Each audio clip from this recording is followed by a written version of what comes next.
Nah oke ya, video kali ini saya akan kembali membahas motor sport 150cc dari Yamaha versi terbaru ya. Ya seperti sesuai thumbnail, yaitu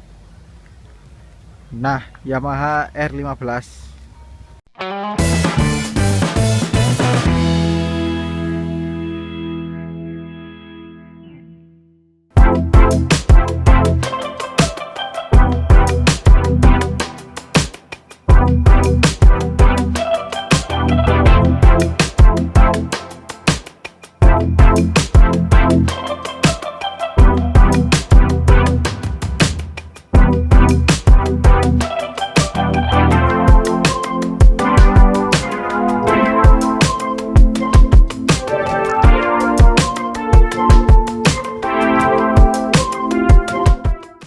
Nah, R15 ini bukan yang biasa ya. Ini adalah versi yang lebih tinggi daripada R15 yang tipe standar, yaitu Yamaha R15M. Nah, ini kebetulan punyanya teman saya ya, sekaligus rekan saya sih dalam membuat konten di channel saya, yaitu Pras. Nah, ini dia baru beli ya. Masih 1 bulan sih. Baru servis pertama katanya. Nah, kita lihat ya. Seperti ini penampakan R15M. Kalau saya lihat langsung dengan lihat di gambar ya, itu rasanya beda banget. Kalau lihat di gambar itu kayak biasa aja gitu ya, kurang menarik. Tapi ternyata kalau dilihat langsung, wah ini mantap sekali sih. Dia seperti di kakak tertuanya, yaitu R1M. Dia pakai warna silver dengan perpaduan warna hitam ya. Cuman kalau di R1M kan hitamnya itu pakai karbon. Nah ini pakai cat biasa. Kita lihat dari detail catnya ya. Nah ini warnanya silver dove. Kemudian bagian fairingnya ini warna hitam. Nah ini warna hitam glossy. Oke, sebelum saya lihat detail, saya akan perlihatkan kepada kalian ya untuk desain sekilasnya seperti ini.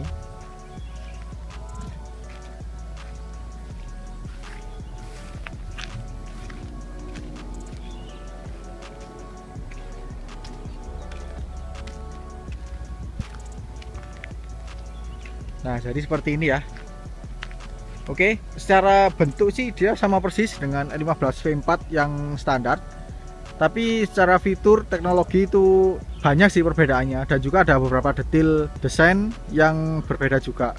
Oke, kita lihat dulu dari yang depan ya. Nah dari yang depan seperti ini. Secara lampu sama dengan yang tipe biasa. Dia pakai proyektor lamp di bagian tengah ya, di bagian seperti air scoop-nya gitu. Kemudian lampu DRL-nya ada di pinggiran. Semuanya sudah LED. Asik ya, kalau seperti ini kelihatan ngumpet lampunya, tapi kalau menyala dia ada di tengah itu. Coba kita nyalakan ya.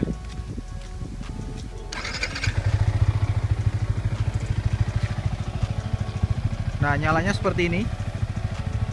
Wah ini sih looknya jadi kelihatan gahar banget ya, mirip dengan Yamaha R7, tapi bedanya dari garis DRL nya ya. Kalau R7 kan dia naik kemudian nyamping, nah kalau ini dia menyamping dulu baru naik.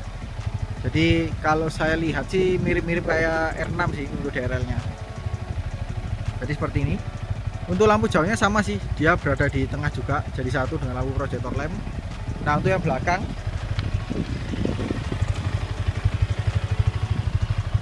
nah lampu belakangnya seperti ini ya. Secara bentuk sama dengan R15 generasi sebelumnya atau R15 V3. Dia juga LED. Dan untuk sein dia udah dimodifikasi ya, saya yang punya.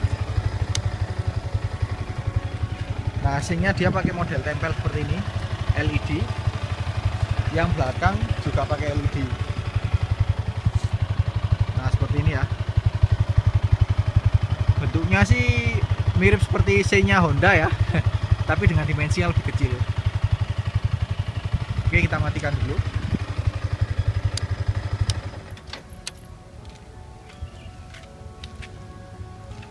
Nah jadi seperti ini. Dari wingshieldnya juga sama, dia modelnya jenong seperti di tipe standar, dan dia lebih smoke ya.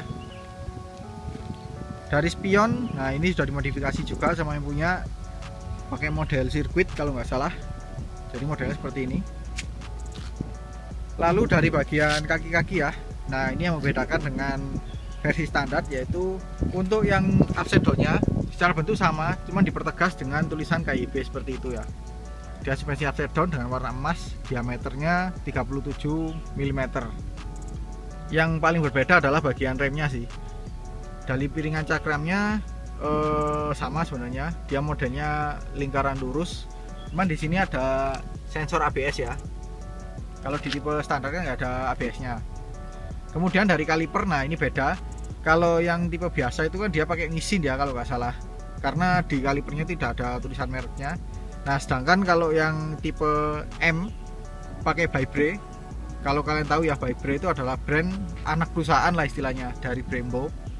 Dan warnanya juga saya suka, dia warnanya perunggu seperti itu. Jadi warnanya lebih cerah ya daripada tipe standar yang warnanya hitam. Kelihatannya jadi lebih kekar.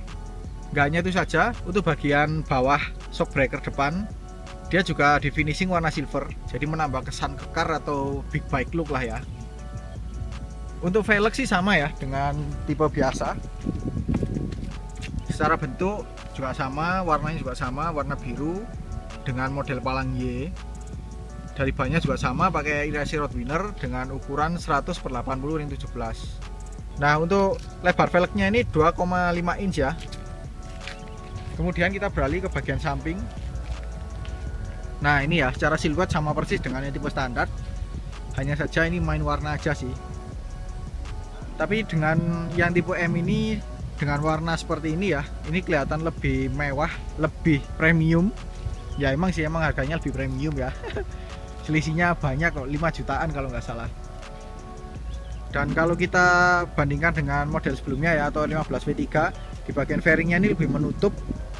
Kalau di model sebelumnya kan banyak lubang-lubang ya, kalau ini lebih menutup. Nah jadi seperti ini. Kemudian dari knalpot ya. Nah knalpotnya ini ada perbedaan bagian cover. Jadi covernya ini untuk yang R15M dia di finishing warna silver sesuai dengan warna bodinya ya. Sedangkan untuk tipe standar itu kan dia pakai hitam ya. Tapi selera sih. Kalau saya lihat di gambar lebih bagus kalau pakai hitam sih daripada silver gini. Tapi kalau saya lihat lagi sih cukup masuk. Kalau kita lihat lagi untuk kemiringan bodi dan juga knalpot ini nggak sejajar. Jadi karena knalpotnya sedikit lebih menurun, sedangkan untuk bodinya sedikit lebih naik. Ini sama sih halnya seperti di kakaknya yaitu R1 kemudian R6. Kalau R7 enggak sih. Kalau nggak salah R7 itu dia pakai underbelly ya. Nah di sini ada modifikasi juga dari yang punya. Dia pakai muffler guard atau pelindung knalpot. Kalau motornya itu roboh ke kanan, nah itu nggak langsung mengenai knalpot tapi mengenai pelindung ini. Lalu yang bagian belakang tadi ya, nah ini kan sebenarnya ada spakbor ya untuk bawaannya. Nah ini sama yang punya juga dimodifikasi jadi tail tidy seperti ini, jadi kelihatan lebih racing. Nah untuk kaki-kaki belakangnya seperti ini ya. Ini untuk bannya sama velg sama sih dengan versi standar. Dia pakai velg lebar 4 inch dengan diameter 17 inch ya. Ban belakangnya juga pakai IRC road winner dengan ukuran 140/70 ring 17. Nah yang membedakan adalah di bagian rem. Di sini ada sensor ABS. Kalau nggak salah ini jadi satu ya dengan sensor traction controlnya. Karena yang untuk tipe M ini ada fitur traction control selain ABS. Tapi untuk piringan cakramnya sama, dia model lingkaran lurus. Kemudian kalipernya dia satu piston dari Nissin.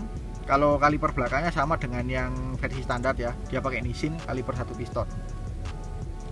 Kemudian yang membedakan lagi ya, bagian lengan ayun.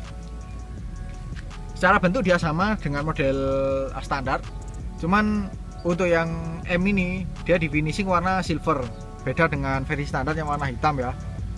Menurut saya sih lebih kekar gitu, lebih kelihatan big bike look juga sih. Karena efek warnanya ini kan lebih cerah kan, jadi menambah kesan besarnya motor ini. Tapi untuk yang lain, untuk gear dan juga rantai sama sih dengan versi standar. Dan untuk suspensi yang belakang ya seperti ini, dilengkapi dengan link. Nah sama dengan versi standar. Tapi sayangnya seperti di versi standar ya, dia tidak dilengkapi dengan setelan beban atau preload. Kalau ribbon sih nggak semua, bahkan motor 150 cc itu kayaknya belum pernah ada sih yang pakai setelan ribbon, adanya setelan beban. Jadi kalau kalian nggak cocok dengan karakter suspensi motor ini ya otomatis harus ganti yang aftermarket, yang bisa di setel juga sih tingkat beban, atau bahkan bisa ribbonnya juga, tergantung kalian pilih yang modifikasi merek yang mana. Kemudian nah di sini ada detail lagi ya di bagian sini. Nah ini motor yang tipe M ini dia dilengkapi dengan fitur quick shifter. Jadi di sini ada semacam kabel ya, kabel, dan di sini lebih lebih besar karena ini juga menyangkut kelistrikan juga sih di sini. Dan untuk quick shifternya ini ya, dia hanya up aja atau atas saja. Tapi jangan khawatir, bagi kalian yang punya R15 V4 yang tipe standar itu bisa sih dikasih ini. Kalau nggak salah itu nggak sampai 1 juta biayanya, karena katanya sih dari throttle bodinya kemudian bracketnya itu semuanya sudah disiapkan, jadi tinggal pasang aja. Tapi kalau dipakai di R15 V3 itu nggak bisa PNP ya, harus beberapa penyesuaian yang dilakukan. Dari footstepnya sama ya dengan versi standar dan juga model V3. Modelnya model jagung seperti ini, yang belakang juga sama. Nah untuk tangkainya footstep belakang ini bisa dilepas ya pakai baut.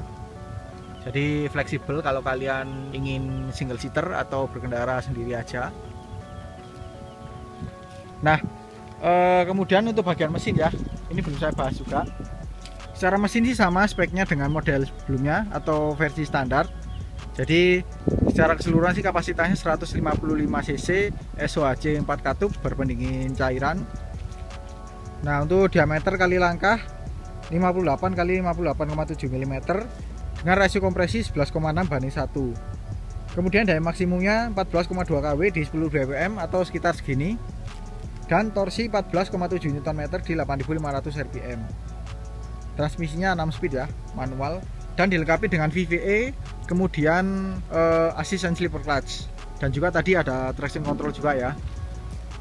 Bisa dibilang sih paling lengkap fitur mesinnya di kelas 150 cc. Dan untuk rangkanya ya, ini juga saya suka di R15M ini dan juga R15 sebelum-sebelumnya ya, dimana dia pakai model perimeter atau Yamaha menyebutnya dengan Delta Box. Jadi kesan sportinya itu sangat kental ya di motor ini. Ya meskipun rangkanya belum aluminium ya, masih besi biasa, tapi dengan model seperti ini sih menambah kesan sporty dan juga padatnya motor ini. Nah lanjut ya, kita ke bagian atas. Nah untuk bagian atasnya seperti ini ya. Kita lihat dulu dari joknya. Joknya split seat sama dengan model standar. Hanya saja untuk bagian joknya ini ada perbedaan tekstur ya dari kulitnya. Kalau ini teksturnya lebih ke ala-ala karbon gitu. Kemudian di belakangnya ini, di sini terdapat bordiran tulisan R15M, jadi menambah kesan premium motor ini ya. Kemudian di sini ada tempat kunci untuk membuka joknya. Untuk bodi belakangnya seperti ini, sama sih dengan versi standar, dan dia lebih ceper ya atau lebih pipih kalau dibandingkan dengan versi ketiga.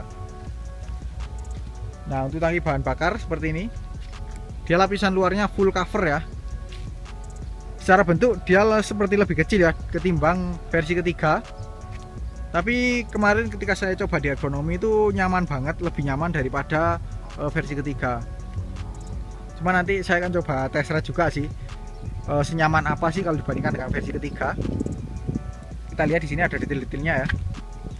Di bagian sampingnya itu warna silver, bagian tengahnya ini warna hitam glossy ya. Kemudian ada stripping atau stiker garis seperti ini warna biru. Birunya asik loh. Nah, yang cukup keren di sini adalah bagian logo R15M-nya ini. Dia model 3 dimensi dengan warna chrome ya. Dan ada kombinasi warna hitam juga. Jadi kesannya tuh wah premium banget sih. Dan di sini ada stiker Yamaha Motorcycle Connect yang menandakan motor ini juga bisa dikoneksikan ke smartphone kita. yang sekarang udah biasa ya di motor-motor Yamaha 150 cc yang lain. Bahkan di Yamaha Fazio pun juga sudah bisa terkoneksikan ke smartphone. Nah, untuk kapasitas tangki bahan bakarnya ya ini 11 liter. Jadi ya lumayan lah untuk kelas 150 cc ini. Kemudian di sini ada logo Yamaha. Tuh, logonya juga 3 dimensi ya seperti R15M tadi. Nah, lanjut kita ke bagian kokpit atau bagian stang. Nah, stangnya ini juga saya suka. Tuh, kalau kita lihat seperti ini, seperti wah jauh beda banget ya dengan R15 V4 tipe standar. Oke, kita bahas dulu dari stang kanannya dulu deh. Nah, stang kanannya seperti ini ya. Ini sebenarnya dari hand gripnya sudah dimodifikasi ya dari yang punya, dan juga ditambahkan progar seperti ini. Cuman untuk bawaannya sih sama ya dengan yang tipe standarnya. Nah, kemudian untuk yang tombol-tombol, nah ini yang membedakan juga dengan tipe standar. Di sini untuk engine kill switch dan juga starter dia menjadi satu. Kalau yang tipe standar kan dia sendiri ya. Di sini engine kill switch, kemudian starternya di sini. Kalau ini jadi satu seperti ini. Ini secara bentuk sama sih dengan model standar, tapi dengan fungsi yang jauh lebih terkombinasi. Dan kayak di R1 juga ya, di X-Max kemarin yang saya review juga seperti ini modelnya. Untuk pengoperasiannya ya maksudnya, bukan secara bentuk. Kemudian di bawahnya sini ada tombol hazard. Yang di bawah sini ada dua fungsi ya. Ini yang saya temukan juga di Yamaha X-Max, yaitu di sini ada dua tombol yang jadi kombinasi. Jadi kalau kita tekan seperti ini, tekan ke arah kanan itu untuk info, dan untuk sebelah kirinya ini untuk trip. Jadi kita lihat nanti ya bagaimana sih fungsi tombol ini di panel digitalnya. Nah, kemudian bagian segitiga atas ya, ini juga kalau kalian nggak teliti ini kayaknya sama aja dengan R15 tipe standar, tapi ternyata ini beda loh. Jadi ini dibuat lebih berlubang seperti ini dan juga lebih V ya. Jadi kesan big bike-nya tuh kental banget di sini. Model berlubang seperti ini. Kalau yang tipe standar itu kayaknya nggak ada cekungan seperti ini deh. Kayaknya lebih lurus gitu. Kalau ini dia lebih melengkung seperti ini, dan di sini ada kunci kontak. Kemudian di bagian tutup shockbreaker dia di finishing warna biru. Ini seperti modifikasi ya, padahal ini bawaan, dan ada tulisan R15M. Lanjut ke sebelah kiri ya. Nah, untuk tombol-tombolnya sama sih dengan tipe standar. Dia di sini ada lampu dekat, lampu jauh, kemudian pas beamnya kita tekan seperti ini, dan di sini ada sein dan juga klakson. Nah, lanjut kita ke bagian speedometer ya, atau info digitalnya. Nah, untuk info digitalnya seperti ini ya. Secara bentuk dia itu sangat mirip dengan R25, MT25 yang baru juga kayak begini sih. Kemudian dari bentuk bodinya juga mirip dengan R1 dan juga R7. Tapi ya jelas ya, untuk infonya kan beda. Tapi secara desain info digitalnya sih sangat mirip. Sebelum kita bahas speedometer ya, kita bahas dulu untuk kuncinya. Nah, untuk kuncinya seperti ini. Dia modelnya dilengkapi dengan pengaman magnet. Nah, seperti ini untuk anak kuncinya. Nah, ini saya suka ya, karena di bagian geriginya itu ada di dalam, jadi tidak menonjol di bagian luar seperti itu. Nah, ini kesannya lebih keren ya. Untuk bagian tangkainya ini dia lebih kecil ketimbang motor naked 150 cc nya Yamaha. Dan di sini ada magnetnya. Nah, ini untuk mengoperasikan ini ya. Nah, secara fungsi sama sih dengan motor pada umumnya. Putar ke kiri untuk mengunci stang, kemudian putar ke kanan untuk menghidupkan kelistrikan. Oke, kita hidupkan untuk speedometernya.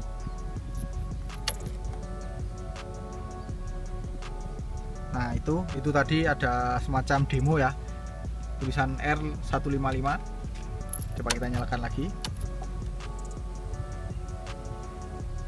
Nah, seperti itu. Kita lihat dari yang bagian lampu indikator dulu ya. Di sebelah sini ada sein kiri, kemudian di sini ada lampu indikator. Kalau misalnya kita koneksikan ke smartphone ya, Ini kalau ada pesan atau SMS, di sini ada pemberitahuannya. Kemudian di sini ada indikator untuk telepon masuk. Kemudian di sini ada indikator suhu. Kalau 4D dia menyala merah. Nah, untuk yang sebelah kanan ya, di sini ada sein kanan, kemudian di sini ada indikator lampu jauh, di sini ada netral, dan juga di sini ada check engine. Lalu di bagian atas ya, di sini ada indikator ABS menandakan ini tipe ABS, dan kalau menyala seperti ini berarti ABS-nya bekerja. Kemudian di sini ada indikator TCS. Kalau kita nyalakan lagi, nah itu ya, ini akan menyala kalau misalkan TCS-nya itu kondisi off. Jadi di sini akan menyala. Namun sayang di sini tidak dilengkapi tulisan gitu ya, TCS kemudian dicoret seperti itu. Hanya tulisan TCS gitu. Ya membuat kita bimbang sih. Ini posisi TCS on apa off. Lalu di sini ada shift flag ya. Nah, ini ada 5 titik. Ini mengingatkan saya pada CBR 250RR sih. Ada 5 titik dan berada di atas ini. Oke, lalu untuk bagian info digitalnya ya. Di sini ada indikator netral. Sama sih di sini. Nah, di sini juga ada. Ini penunjuk posisi gear, kemudian di sini ada jam. Di sini ada indikator street. Nah, di tengah sini ini ada indikator track ya. Kalau kita nyalakan lagi, saya nanti akan screenshot ya. Nah, seperti itu. Di situ ada track yang bisa kalian rubah riding mode. Sebenarnya ini bukan riding mode sih ya, lebih ke apa ya, tampilan speedometernya dirubah mode street atau mode track. Lalu di bagian sini ini ada indikator VVE, dan di sini juga ada indikator QS ya. Kemudian di bagian kanannya lagi, nah ini ada penunjuk yang tulisannya APP dan juga penunjuk baterai ya, menandakan kalau misalnya sudah terkoneksi ke smartphone kita, nah itu akan menyala di sini. Kemudian di sini ada penunjuk putaran mesin, dia limitnya di 11.000 rpm. Kemudian di sini ada penunjuk kecepatan. Lalu di bagian pojok sini ada penunjuk sisa bahan bakar ya.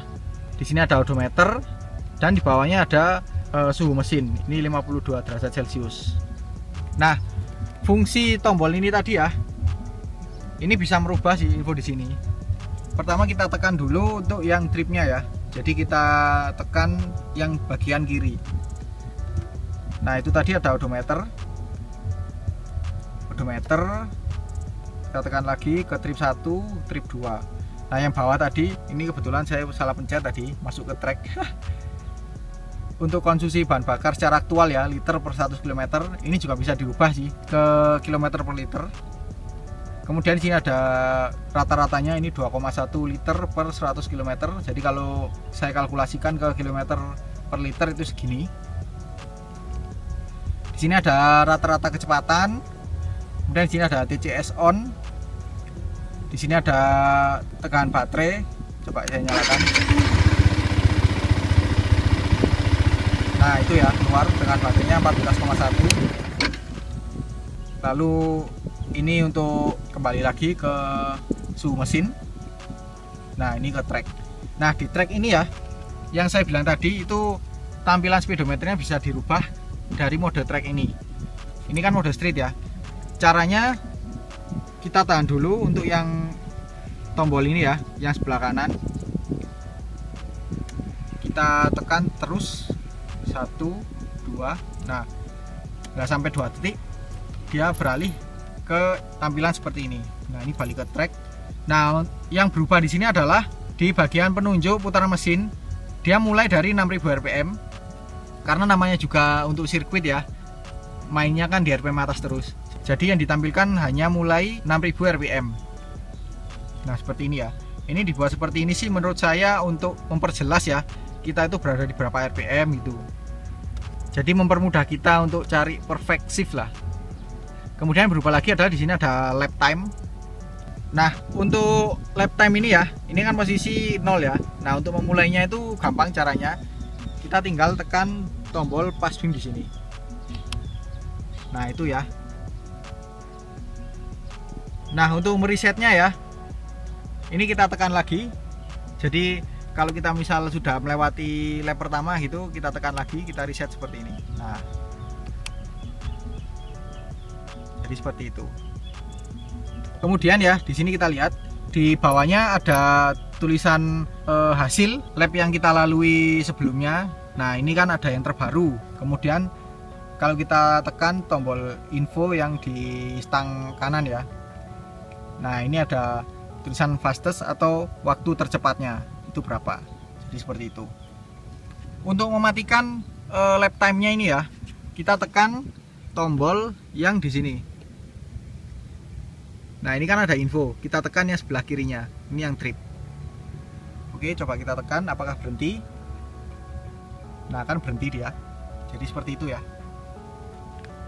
Oke, coba kita matikan. Nah sayangnya di sini tidak ada sapaan ya ketika kita mematikan. Jadi tidak seperti di versi standarnya yang ada sapaannya. High body itu kan kalau yang waktu dimatikan itu kan ada CU-nya gitu ya. Kalau ini nggak ada. Kalau di hidupan pun juga tidak ada sapaan, hanya demo seperti itu, tulisan R155. Nah oke, mungkin itu aja ya video review saya untuk Yamaha R15M yang versi tertingginya. Sebenarnya ada sih yang lebih tinggi, hanya beda livery aja, yaitu versi World Grand Prix atau WGP yang ini. Nah itu dia kelasnya lebih tinggi lagi, jadi harganya lebih mahal yang itu sih. Tapi secara spesifikasi sama sih dengan yang M ya. Dengan harga yang di atas 40 juta sih, dengan fitur yang sebejibun ini ya, menurut saya ya masuk akal lah. Mungkin bagi kalian yang kaum mending-mending ya, paling kalian akan lebih pilih motor 250 cc dengan kondisi bekas. Tapi itu tadi ya, bedanya motor bekas dan motor baru itu ya yang pasti ada perbedaan lah. Merasakan motor yang baru kita pakai dan juga motor bekasnya orang lain. Tapi ya itu kembali lagi sih ke kebutuhan dan selera kalian masing-masing ya. Oke, sekian dulu video kali ini. Kalau suka dengan video ini jangan lupa di like. Apabila ada pertanyaan, kritik atau saran silahkan komen di bawah. Share juga ke sosial media kalian apabila video ini bermanfaat. Jangan lupa subscribe untuk mengikuti video-video terbaru dari saya. Nyalakan juga tombol loncengnya untuk mendapatkan notifikasi video terbaru dari saya. Follow juga Instagram dan TikTok saya di @mojovibi. Terima kasih telah menonton dan sampai jumpa di video selanjutnya.